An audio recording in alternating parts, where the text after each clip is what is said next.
இவன் யாரோ இவன் என் பூக்களின் வேரோ இவன் என் பெண்மையை வென்றான் இவன் அன்பானவன்.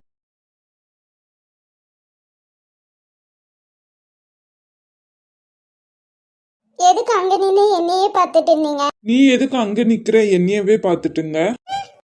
சரி, அண்ணன்கிட்ட பேச வரேன். நீங்களா எப்போ? இப்பவே நானும் பேச போலாம். உண்மைக்குமா? நீங்க சும்மா சொல்றீங்கன்னு நினைச்சேன் நானு. இல்ல யாராச்சும் பொய் சொல்லுவாங்களா? நான் உண்மைக்குமே தான் சொல்றேன். உங்க அண்ணா கிட்ட போய் பேசலாம். என்னோட அண்ணன் ஒத்துக்கலனா? என்னோட அண்ணா ஒத்துக்கலன்னா என்ன பண்ணணும்னு சொல்லிட்டு நீ தான் சொல்லணும். சரி, ஆனா எனக்கு ரொம்ப ரொம்ப பயமா இருக்கு. எங்க அண்ணன் என்ன சொல்லுவாங்களோன்னு நினைச்சு. உங்க அண்ணாவை எப்படியாச்சும் பேசி நான் ஒத்துக்க வைப்பேன், சரியா? சரி.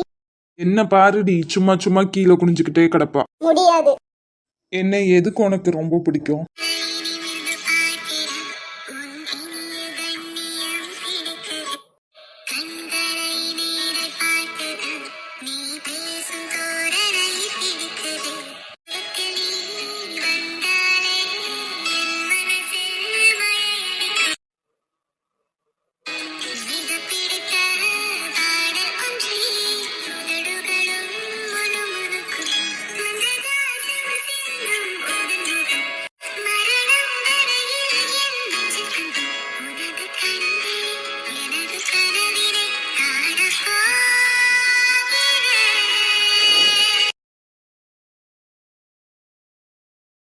ரம்யா, ஏமா இன்னைக்கு திடீர்னு வந்திருக்க? மாப்பிள்ள இல்லாம? அவங்க வேலை விஷயமா வெளியில போயிருக்காங்க. எனக்கு அங்க போர் அடிச்சிச்சு, அதான் அத்தை கிட்ட சொல்லிட்டு இங்க வந்துட்டேன். உங்க அத்தை எதுவும் நீ சொல்லல?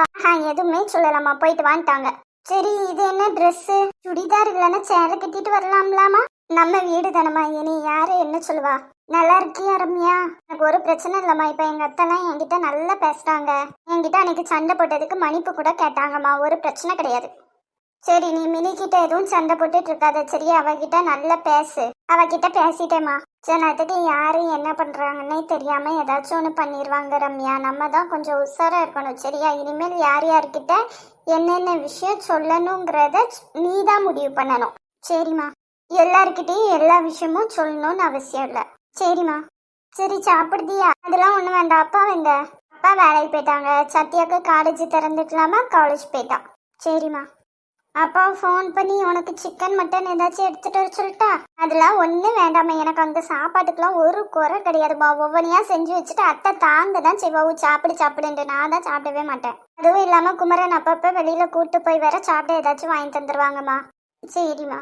உண்மைக்குமே அங்கே இருக்க ரொம்ப போர் அடிச்சிச்சுமா, அதான் வந்தேன். அதான் மினி இருப்பாள்ல, மினி இப்பெல்லாம் ரொம்ப டயர்ட் ஆயிருதாம்மா. இப்போ நல்லா தூங்கிட்டு இருக்கா, அதான் சரி அவளை டிஸ்டர்ப் பண்ண வேண்டாமேன்னு வந்துட்டேன். சரி ரம்யா, எனக்கு உன்னைய பற்றி கவலையே இல்லை. உனக்கு நல்ல மாமியார், நல்ல புருஷன், மினியே அங்கே உனக்கு ஃப்ரெண்டாக எல்லாமாவும் இருந்து உன்னைய பார்த்துப்பா. ஆனால் எனக்கு சத்யாவை நினச்சாதான் ஃபுல் கவலை. 12th ஃபெயில் ஆயிடுவேன்னு நினச்சேன், ஆனால் எப்படியோ பாஸ் ஆகிட்டா. இனிமேல் அவள் காலேஜ் போயிட்டு ஒழுங்காக வரணும். எந்த கெட்ட பேரும் வாங்கிடக்கூடாது. ஏம்மா, அவள் விளையாட்டுத்தனமாக இருந்தாலும் அவளுக்கு எல்லா விஷயமும் தெரியுமா? நீங்கள் ஒன்றும் கவலைப்படாதீங்க. அவளை பாருங்களேன், உங்களுக்கு எந்த பிரச்சனையும் கொடுக்காம காலேஜில் நல்லா படிச்சுட்டு நல்லா வருவாமா. அதை தான் நானும் கடவுள்கிட்ட வேண்டிட்டு இருக்கேம்மா. எல்லாம் நல்லபடியாக நடக்குமா, பயப்படாதீங்க. என்னம்மா இது மண்டலம் ஒரு தினிசா இருக்கு? ஏனே, நல்லா இல்லையோ? இல்லம்மா, இவ்வளவு நாள் உன்னை அப்படியே பார்த்துட்டு இப்படி பார்க்க ஒரு மாதிரியா இருக்கு, அவ்வளவுதான். இனிமேல் சில மாற்றங்கள் நல்லது தானே. எல்லாரும் என்ன ஃபர்ஸ்ட் இந்த மாதிரியா இருக்காங்க? உன் இஷ்டமா, உனக்கு என்ன தோணுதோ அதை பண்ணு. என் இஷ்டத்துக்கே போய் எல்லாம் விட்டுருவியா? உனக்கு நல்லதா இருந்துச்சுன்னா கண்டிப்பா நான் விட்டுருவேன். அண்ணா, நான் உங்ககிட்ட முக்கியமா ஒரு விஷயம் பேசணும். என்னம்மா? சார் சொன்ன மாதிரியே வந்துட்டான். வரமாட்டாங்களான்னு நினைச்சேன். நீங்க? என்னோட நேம் கிருஷ்ணா. ருக்குவோட கம்ப்யூட்டர் டீச்சர் தானே? ஆமா சார். உட்காருங்க sir. Coffee tea? No thanks. என்ன விஷயமா வந்திருக்கீங்க? உங்ககிட்ட பர்சனலா கொஞ்சம் பேசணும் சார், அதனாலதான் வந்தேன். என்கிட்ட பர்சனலா பேச உங்களுக்கு என்ன இருக்கு? சார், நான் ருக்குவை லவ் பண்றேன். சரி, அவளும் இப்ப கொஞ்ச நாளா என்னைய லவ் பண்ணிட்டு இருக்கா. சரி, அதான் எங்க 2 பேத்துக்கும் கல்யாணம் பண்ணி வைங்கன்னு சொல்லிட்டு கேட்க வந்தேன். சார், தயவு செய்து வீட்டை விட்டு வெளியில போயிருங்க. சார், என்கிட்ட தானே பேச வராரு, நானும் அவரும் பேசிக்கிட்டோம். இதுக்கு தான் இந்த புது ஹேர் ஸ்டைல் தாவணிலாவோ இன்னைக்கு. ஆமா, கிளம்புங்க சார். சார், கிளம்புங்கன்னு சொன்னேன். அவர் ஏனே கிளம்பணும்? அப்ப இந்த வீட்லயே வச்சுக்கிடுமா? உன்கிட்ட மதிச்சு பேச வந்தா பேசுனே, சும்மா இப்படிலாம் சீன் காமிச்சிட்டு இருக்காத. நீ மட்டும் ஆசைப்பட்டவளை கல்யாணம் பண்ணலாம், நான் ஆசைப்பட்டவனை கல்யாணம் பண்ணக்கூடாதோ? அடிச்சு மூஞ்செல்லாம் உடைச்சிருவேன் சரியா உன்னைய. ஒழுங்கா உள்ள போ. இனிமேல் கம்ப்யூட்டர் கிளாஸ் அது இதுன்னு வீட்டு வாசல் படியை தாண்டுவோம், காலை உடைச்சு அடுப்புக்குள்ள வச்சிருவேன். அடிப்பியா? கை காலம் உடைப்பியா? ஏன் எனக்கு கை இல்ல? நீ என்னை அடிச்சனா அடுத்த நிமிஷம் நான் உன்னை திருப்பி அடிப்பேன். என்ன பாப்பா வாய் ரொம்ப நீளுது? நானும் அண்ணேன்ட்டு உன்கிட்ட ரொம்ப பாசமாக தான் இருந்தேன். ஆனால் நீ என்கிட்டே மறைச்சிட்டு ஒரு பொண்ணை லவ் பண்ணி நான் இல்லாமலே பூ வச்சுட்டு வந்துட்டேன். அதுக்கப்புறம் நான் எதுக்கும் நீ மதிக்கணும்? பாப்பா வாய் ரொம்ப ஓவரா போகுது, இதோட நிப்பாட்டிட்டு உள்ள போயிரு. ருக்கு நீ உள்ள போ. முடியாது கிருஷ்ணா, இன்னைக்கு எனக்கு ஒரு முடிவு தெரிஞ்சாகணும். அண்ணே, நான் இவனை தான் லவ் பண்றேன், இவனை தான் கல்யாணம் பண்ணிக்கணும்னு இருக்கேன். பண்ணி வைப்பியா மாட்டியா? முடியாது. அப்ப நான் அவனோட போறேன். எனக்கு நல்லா தெரியும் இப்ப நீ கோவத்துல தான் பேசிட்டு இருக்க. உள்ள போ, நம்ம இந்த விஷயத்த பத்தி அப்புறமாட்டி பொறுமையா பேசிக்கலாம் சரியா? முடியாது. என்ன எனக்கு அப்பாவா அம்மாவா? அண்ணன் தானே, அண்ணனுக்கு தகுந்தபடி நடந்துக்கோ சரியா? என்னமோ அப்பாவே இருந்தா அப்பா என்னென்ன பண்ணுவாங்களோ அதெல்லாம் பண்ணணும்னு எனக்கு ஒன்றும் அவசியம் கிடையாது. ருக்மணி நீ ரூம்குள்ள போமா, இத பத்தி நம்ம அப்புறமாட்டி பேசிக்கலாம். கிருஷ்ணா நான் சொல்றத கேளுமா, போமா.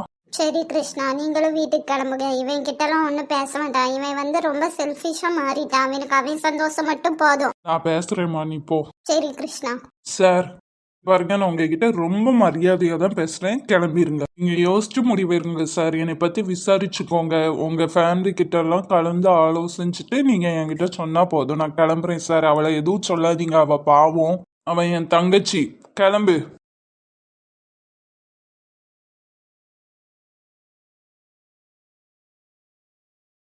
எருமை என்னை எதுக்கு இப்ப நீ அவசரமா வர சொன்ன? முக்கியமான விஷயத்த பத்தி பேசணும். என்ன? ருக்கு இருக்காள்ல, ஆமா. அவளும் கிருஷ்ணாவும் லவ் பண்றாங்களாம். என்னது? கம்ப்யூட்டர் கிளாஸ் வச்சு நடத்துறாம்ல அந்த பையன், ஆமா, வளர்த்தியா இருப்பானே அவன் தான். உண்மைக்கு சொல்றியா? அந்த பையனே வீட்டுக்கு வந்து பேசினான். நான் வெளியில போப்பான்னு சொன்னதுக்கு ருக்கு நீ ஒன்னும் அப்பாவும் கிடையாது அம்மாவும் கிடையாது, தேவையில்லாம இது பண்ணிட்டு இருக்காத, அண்ணனா இருந்து கல்யாணத்தை முடிச்சு வையுங்க. நீ மட்டும் ஆசைப்பட்ட பொண்ணை கல்யாணம் பண்ற, நான் ஆசைப்பட்ட பையனை கல்யாணம் பண்ணக்கூடாதாங்க. கரெக்ட் தானே? அவ ஆசைப்பட்டிருக்கா, அவ அந்த பையனை கல்யாணம் பண்ணிட்டோம்ல. இல்ல லூஸ் மாதிரி பேசாதல. இங்க பாரு, அந்த பையனுக்கு நம்ம ஊரு தான், அவனுக்கு நல்லாவே தெரியும், உங்க அப்பாவை நல்லாவே தெரியும். கம்ப்யூட்டர் கிளாஸ் சொந்தமா வச்சு நடத்துதான். அதுவும் இல்லாம அவங்களுக்கு எக்கச்சக்க சொத்து வேற. அக்கா தங்கச்சின்னு யாருமே கிடையாது. அவனுக்கு ஒரே ஒரு தம்பி தான். நம்ம கண்ணு முன்னாடியே நம்ம ருக்கு நல்லா வாழ்வான். அவனுக்கு கட்டி கொடுத்தா என்ன செய்யுது? இல்ல அவ சின்ன பிள்ளை, அவளுக்கு நல்லது எது? அவளை சின்ன பிள்ளைன்னு சொல்லாத, அவளுக்கு நல்லது எது கெட்டது எதுங்கிறது நல்லாவே தெரியும். ஆனா இனி அதை ஏத்துக்கவே முடியல. என்ன ஏத்துக்க முடியல? அவளுக்கு கல்யாணம் பண்ணி வைக்கணும் தானே ஊர் ஃபுல்லு மாப்பிள்ளை தேடி தனிச்சு. இப்ப அவளே வந்து ஒரு பையனை லவ் பண்றா, கல்யாணம் பண்ணி வைன்னு சொல்லும் போது மட்டும் அவனுக்கு சின்ன பிள்ளையா இருந்தாளா? நீ மாப்பிள்ளை பார்க்கும்போது அவன் ஒன்னும் சின்ன பிள்ளையாகலையா? நான் பார்த்து வச்சா நல்ல பையனா பார்த்து வைப்பேன். நல்ல பையனா? எங்க போய் பாப்ப?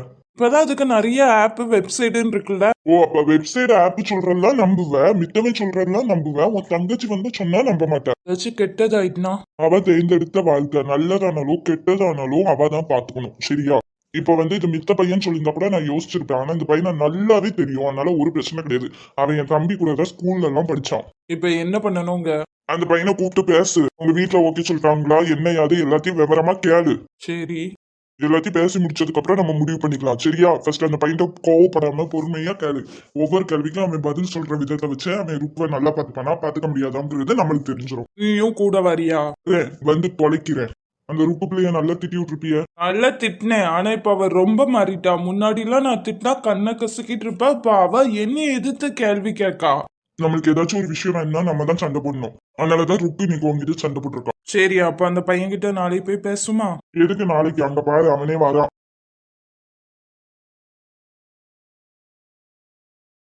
தம்பி கொஞ்சம் நில்லு, இங்க வா. என்னனே, இப்ப நான் இங்கே நிக்கணுமா இல்ல அங்க வரணுமா?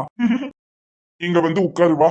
என்னப்பா இந்த நேரத்துல இந்த பக்கம்? தம்பி வேலை விஷயமா கொஞ்சம் வெளியூர் போறானே, அதான் பஸ் ஏத்தி விட்டு வரேன். இங்கதான் கார்லயே போனாம்ல. கார் அப்பாவோடதுனே, என்னோடதோ தம்பியோடதோ கிடையாது. நாங்க சம்பாதிச்சு வாங்கிக்கிறோம். சரி, நான் எதுக்கு இப்ப உன்னை இங்க கூப்பிட்டு வச்சிருக்கேன்னு நல்லாவே தெரிஞ்சிருக்கும்ல உனக்கு. ருக்குவை பத்தி பேசுறதுக்கு தானே.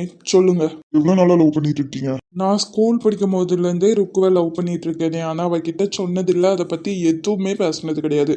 ஆனா நானே தைரியத்தை வர வச்சு ஒரு 3 மாசத்துக்கு முன்னுக்குட்டி தானே சொன்னேன். அப்பா, எனக்கு எங்க அண்ணே தான் முக்கியம், அண்ணனை தவிர வேற யாரும் முக்கியம் இல்லைன்னு சொல்லிட்டானே, அதனால நான் அமெரிக்கா போலான்னு நினைச்சேன். எல்லாமே ரெடி பண்ணிட்டேனே. போன வாரம் தான் அவ வந்து எனக்கு உங்களை ரொம்ப பிடிச்சிருக்கு, யாருக்காகவும் நான் என் சந்தோஷத்தை இழக்க விரும்பல, அதனால நம்ம 2 பேரும் கல்யாணம் பண்ணிக்கலான்னா. உனக்கு ஒரு விஷயம் புரிஞ்சுச்சா? நீ லவ் பண்ணி செல்வியை கல்யாணம் பண்ண போய் தான் ருக்கு இந்த பையனுக்கு ஓகே சொல்லியிருப்பா. ம். நாங்க ஒன்றும் காதலுக்கு எதிரிலாம் கிடையாதுப்பா, நானே லவ் மேரேஜ் தான். தெரியும்னே. ஆனா தங்கச்சி இங்க போய் கொஞ்சம் யோசிக்க வேண்டியதா இருக்கு. உங்க வீட்ல பேசிட்டியா? இல்லைண்ணே, பேசல. இப்போ ருக்கோட அன்னைக்கிட்டயே பேசுற ஐடியால நாங்க இல்லவே இல்லைண்ணே. ஆனா அவ தான் எனக்கு ரொம்ப கில்ட்டியா இருக்கா, அன்னைக்கிட்ட சொல்லாம இருக்கிறதுன்னு புலம்பிட்டே இருந்தா. அதானே நான் வீட்டில் வந்து பேசினேன். இப்படி ஒரு தங்கச்சி கிடைக்க நீ கொடுத்து வச்சிருக்கணும். சரிப்பா, உன் வீட்ல ஒத்துப்பாங்களா? அண்ணே, உங்களுக்கே தெரியும், அப்பாவும் அம்மாவும் லவ் மேரேஜ் தான். ஆனா அம்மா கொஞ்சம் வருஷத்துக்கு முன்னாடி தான் இறந்து போனாங்க. தெரியும்ப்பா. வீட்டில் நானும் தம்பியும் மட்டும்தான். அப்பா பிஸ்னஸ்ன்னு வெளியில் போயிடுவாங்க. அப்பா இப்போ கூட ஊரில் இல்லை, நான் பிஸ்னஸ் மீட்டிங்க்கு வெளில தான் போயிருக்காங்க. வந்தோடனே கண்டிப்பாக பேசிடுவேண்ணா. உங்க வீட்ல ஒத்துக்கலனா? ஓகே சொல்லுவாங்க. நான் அப்படி சொல்லலைன்னா எனக்கு எல்லாத்தையும் விட ருக்கு தானா முக்கியம். இது கேட்க லூசுத்தனமாக தான் இருக்கும். ஆனால் இத்தனை வருஷம் வளர்த்த அப்பாவை விட இப்போ என் தங்கச்சி முக்கியமா? அப்போது என் தங்கச்சி கூட ஒரு 10 வருஷம் வாழ்ந்துட்டு அடுத்து வேற ஏதாச்சும் ஒரு பொண்ணை தேடி போக மாட்டேன்னு என்ன இருக்கு? நான் வயசு ஆக ஆக ஒவ்வொருத்தவங்களுக்கும் இம்பார்ட்டன்ஸ் மாறதானே செய்யும். இப்போ எங்கள் அப்பாட்ட போய் கேட்டாலுமே எங்கள் அப்பாவுக்கு எங்கள் அம்மா தான் ரொம்ப ரொம்ப ரொம்ப பிடிச்ச ஆள் இந்த உலகத்துலேயே. அதுக்குன்னு எங்கள் அப்பாவுக்கு வந்து அவங்க அம்மா மேலே பாசம் இல்லைன்னுலாம் கிடையாதுண்ணா. அதை விட அதிகமாக எங்கள் அம்மா மேலே பாசம் வச்சதால தான் வீட்டில் சண்டை போட்டு எதிர்த்து கல்யாணம் பண்ணாங்க. எங்கள் அம்மா இறந்துமே இன்னொரு துணையை தேடி எங்கள் அப்பா போகவே இல்லை. எங்களெல்லாம் கஷ்டப்பட்டு தான் வளர்த்தாங்க. சொல்லப்போனால் எங்கள் அம்மாவை இழந்ததுக்கு ரொம்ப இப்போ வரை கஷ்டப்பட்டுட்டு இருக்கிறது எங்கள் அப்பா தான். ஒவ்வொரு நாளும் எங்கள் அம்மாவோட நினைவுலே வாழ்ந்துட்டு இருக்காங்க. அவரோட பிள்ளை நான். காதல்னா என்னதுன்னு நான் எங்கள் அப்பா அம்மாவை பார்த்து தான் கற்றுக்கிட்டேன். அதனால் கண்டிப்பாக நான் ருக்கோவை விட்டு வேறு பொண்ணெல்லாம் தேடி போகவே மாட்டேனா. அப்படின்னா நான் எப்போவோ போயிருக்கணும். Is my every thing. சரிப்பா, கம்ப்யூட்டர் கிளாஸ் தான் வச்சு நடத்துதா? வருமானம் எப்படி நல்லா வருதா? வருமானம் நல்லா வர போய் தானேன்னா அதையே பார்த்துட்டு இருக்கேன். உங்களுக்கே தெரியும், எங்கள் வீட்டில் பணத்துக்கு ஒரு குறை கிடையாது. இப்போ நான் அப்பாவோட பிஸ்னஸை போய் பார்த்தாலே லட்சமாக நான் சம்பாதிக்கலாண்ணா. ஆனால் எனக்கு அப்பா பிஸ்னஸ் போக இஷ்டம் இல்லைண்ணா. எனக்கு தனியாக இருந்து சுயமாக உழைக்கிறதுல தான் எனக்கு இன்ட்ரெஸ்ட் இருக்குண்ணா. அதனால தான் நான் கம்ப்யூட்டர் கிளாஸ் வச்சு நடத்திட்டு இருக்கேன். நெக்ஸ்ட்டு டெய்லரிங் கிளாஸும் வச்சு நடத்தலான் இருக்கேன். கண்டிப்பாக நிறைய பொண்ணுங்க வருவாங்க. ஸோ நிறைய அமௌண்ட் வரும்ண்ணா. ருக்குவை கண்டிப்பாக என்னையால் ரொம்ப ரொம்ப சந்தோஷமாக வச்சு பார்த்துக்க முடியும். அந்த அளவுக்கு நான் சம்பாதிக்கிறேன். சரி, அப்ப நாங்க ஓகே சொல்லனா என்ன பண்ணுவேன்? நீங்கள் ஓகே சொல்லலைன்னா நான் ருக்கு கிட்ட போய் கேட்பேன், நம்ம 2 பேரும் கல்யாணம் பண்ணிக்கலாமான்ட்டு. அவள் ஓகேன்னு சொன்னால் நான் கல்யாணம் பண்ணிட்டு அவளை மகாராணி கணக்காக வச்சு பார்த்துப்பேனா. இப்படி ருக்கு வரமாட்டேன், எனக்கு எங்கள் அண்ணே தான் முக்கியம்னா. இத்தனை வருஷம் அவளோட நினைவுகள், அவளை பார்த்து மட்டுமே வாழ்ந்துட்டு இருந்தேன்னா. இப்போ ஒரு 3 வாரமே எனக்கு அவ்வளோ பியூட்டிஃபுல் மெமரிஸ் என் லைஃப்பில் அவள் கொடுத்துருக்கா. அதை சாகுற வரை நினச்சி நான் வாழ்வேனா. சரிப்பா, நீ உங்க அப்பா கிட்ட பேசிட்டு சொல்லு. சரியா? சரிண்ணா, போயிட்டு வரேண்ணா. சரிப்பா. என்னடா பையன் எப்படி? நல்ல பையன்தான். சூப்பரான தங்கமான பையன். அப்பா கிட்ட பேசட்டும், உங்க அப்பா என்ன முடிவு சொல்றாங்கன்னு பார்த்துட்டு நம்ம நெக்ஸ்ட் என்ன பண்ணலாம்னு யோசிக்கலாம். சரியா? சரிடா.